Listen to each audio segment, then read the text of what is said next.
بنگلہ دیش میں بھارت کی مزید مداخلت برداشت نہیں کی جائے گی. بنگلہ دیش کی خود مختاری پر سمجھوتا نہ کرنے کا بھی اعلان کیا.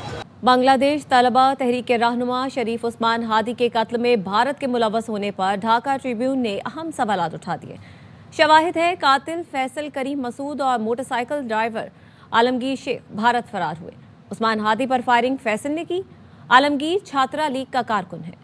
تفتیش کاروں کے مطابق ملزمان نے میمن سنگھ کے حالوا گھاٹ بارڈر روٹ سے غیر قانونی طور پر سرحد پار کی. میرپور سے نجی گاڑی میں اشولیا کے راستے غازی پور پہنچے، پھر دوسری گاڑی میں حالوا گھاٹ کے قریب پیٹرول پمپ تک گئے.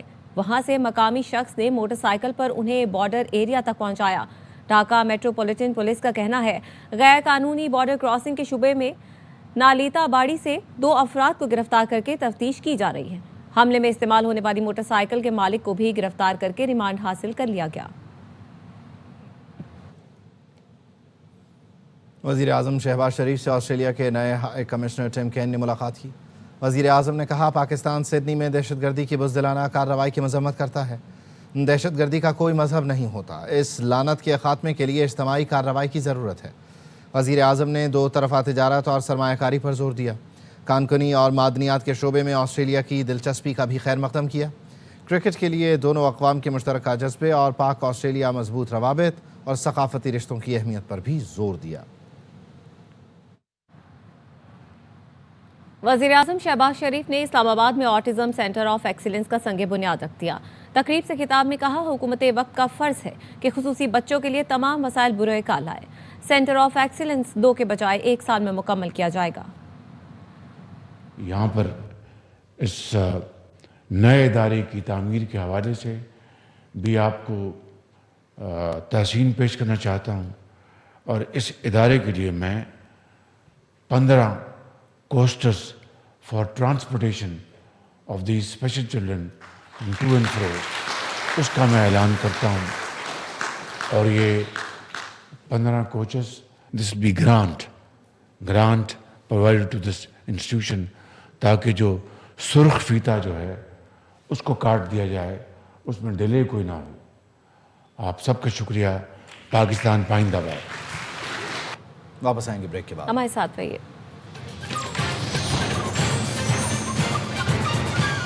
اپڈیٹ کریں آپ کو کہ اے ٹی سی نے عمر سرفراز شیخ یاسمین راشد کو 10 سال قید کی سزا سنا دی ہے. اے ٹی سی نے اعجاز چودھری میاں محمود الرشید کو بھی 10 سال قید کی سزا سنائی ہے. انسداد دہشت گردی عدالت نے شاہ محمود قریشی کو بری کر دیا ہے. عابد خان مزید بتائیں گے. جی عابد.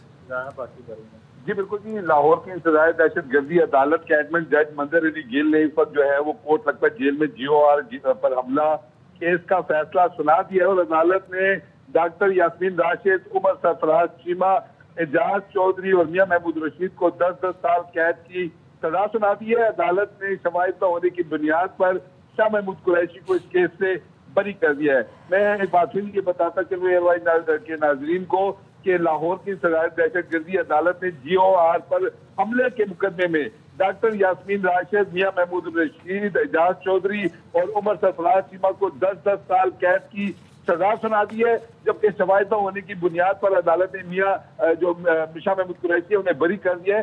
اس کیس میں بتاتا چلوں کہ 24 جو ہے وہ ملزمان کا کے روبرو پیش کیے گئے.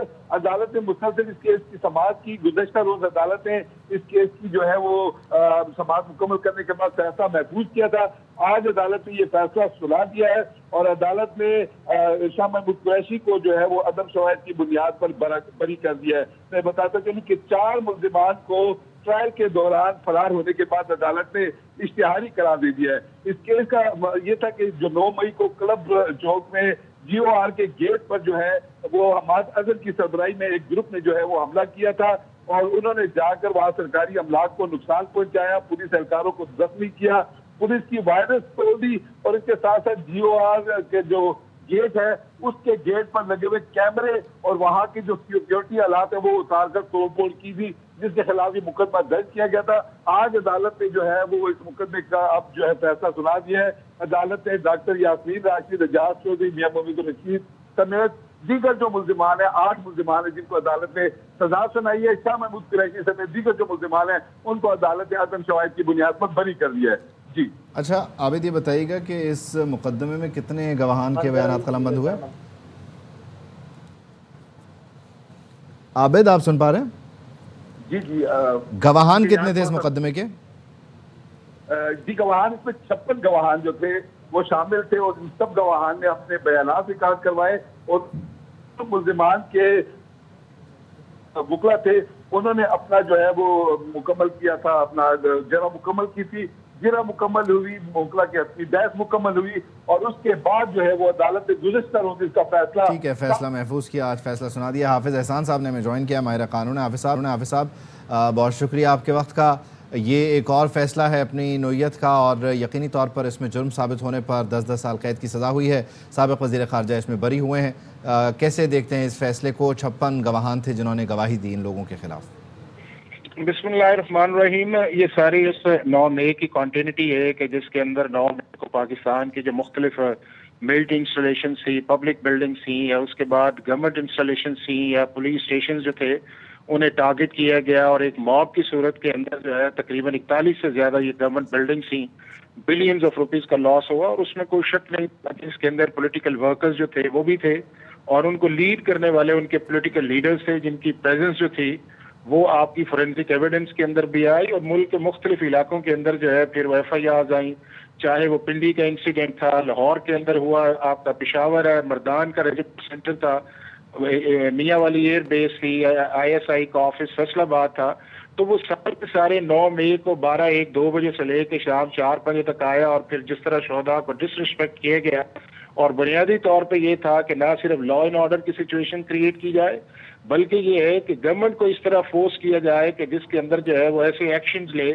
اور الٹیمیٹلی جو ٹارگٹ تھا وہ پاکستان کی فوج کے اندر ایک میوٹینی تھی، اور وہ میرا خیال ہے کہ وہ چیزیں جب سکسیڈ کی طرف نہیں گئیں، لیکن اس کے ساتھ ساتھ جو لیگل کانسیکوینس تھا، کچھ لوگوں پہ جو ہے وہ ملٹری کورٹس کے اندر ٹرائی کیا گیا، 103 کے قریب لوگ تھے، اور باقی جو ہے ان کو اینٹی ٹیررزم ایکٹ کے اندر لایا گیا، تو جرم تو اس کے اندر تھا اس چیز کے اندر کہ جس کے اندر یہ تھا کہ ان ساری جگہوں کے اوپر موب کی صورت کے اندر، چاہے وہ سیکشن 33-34 ہے، یا سیکشن 148-149 پاکستان پینل کوڈ ہے، یا اس کے بعد اینٹی ٹیررزم کا سیکشن 6-7 ہے، تو اب یہ ہے کہ 56 کے 2.25 سال سے یہ پروسیڈنگ چل رہی تھی، تو اس میں اب یہ کوئی شک نہیں، اور اس میں سپریم کورٹ کی بھی ڈائریکشن آئی تھی کہ آپ نے ان کو جو ہے وہ 4 ماہ کے اندر ان چیزوں کو ریزالو کریں اور فیصلے کریں، تو جس طرح پہلے فیصلے اینٹی ٹیررزم لاہور کا آیا، فیصل آباد کا آیا، سرگودا کا آیا، اسلام آباد کا آیا، یا پشاور کا آیا، اسی کی ایک کنٹینیوٹی ہے جو آج کوٹ لکھپت جیل کے اندر آئی ہے، اور میں یہ سمجھتا ہوں کہ پروسیکیوشن کے پاس وہ ساری انف ایویڈنس تھی جو فورینسک صورت کے اندر تھا،